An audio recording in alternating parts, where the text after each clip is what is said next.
Gulf కార్మికుల సంక్షేమం కోసం ఎన్ఆర్ఐ పాలసీ అమలైన సందర్భంగా దుబాయ్కి ముఖ్య అతిథిగా వచ్చిన యములవాడ ఎమ్మెల్యే ప్రభుత్వం వీఫ్ ఆదిశీనన్న గారిని ధన్యవాదాలు తెలియజేసిన గల్ఫ్ గంగపుత్ర ఐక్యత సంక్షేమ సంఘం సహాయ నిధి ఫౌండేషన్ వ్యవస్థాపకులు సముద్రాల శ్రీనివాస్, ఉపాధ్యక్షులు తోకల శంకర్.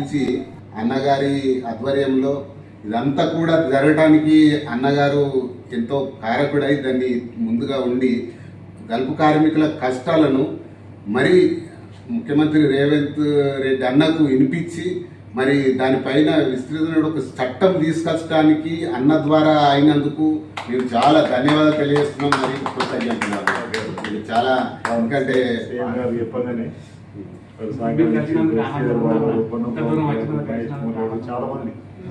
చాలా గౌరవంగా ఎంపీలందరూ కూడా చెప్పిండ్రు, సీఎం గారు మాట ఇచ్చినాం కదా ఇవ్వాలని చెప్పి జీవో ఇచ్చిండు.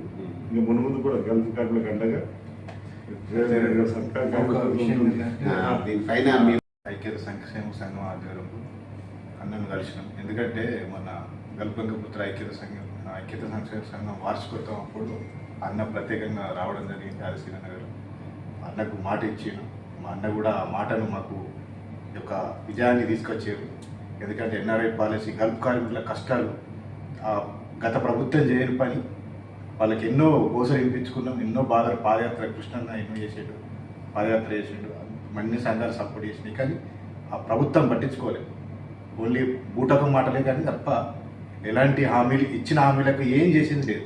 కానీ ఈరోజు మాకు ఒక మాట ఇచ్చింది ఆదిశీనన్న అంటే మాకు ఒక దేవుడు లెక్క. ఎందుకంటే ఈరోజు ఒక మా కష్టాలను రేవంత్ రెడ్డి సార్ దగ్గర తీసుకెళ్ళి దానిపైన ఏకంగా ఈ మన ఎమ్మెల్సీ జీవన్ రెడ్డి అన్న కానీ పొన్నం ప్రభాకర్ గారు అని కానీ వీళ్ళందరూ కలిసి ఒక ఐక్యతతో తీసుకొని దాని మీద ప్రత్యేక శ్రద్ధ పెట్టి మాకు ఒక జీవో తీసుకొచ్చి ఒక దారిని తీసుకొచ్చి ఈరోజు అన్నకు ఎంత చెప్పినా కానీ దండాలు. ఎందుకంటే ఈరోజు చాలా సంతోషం.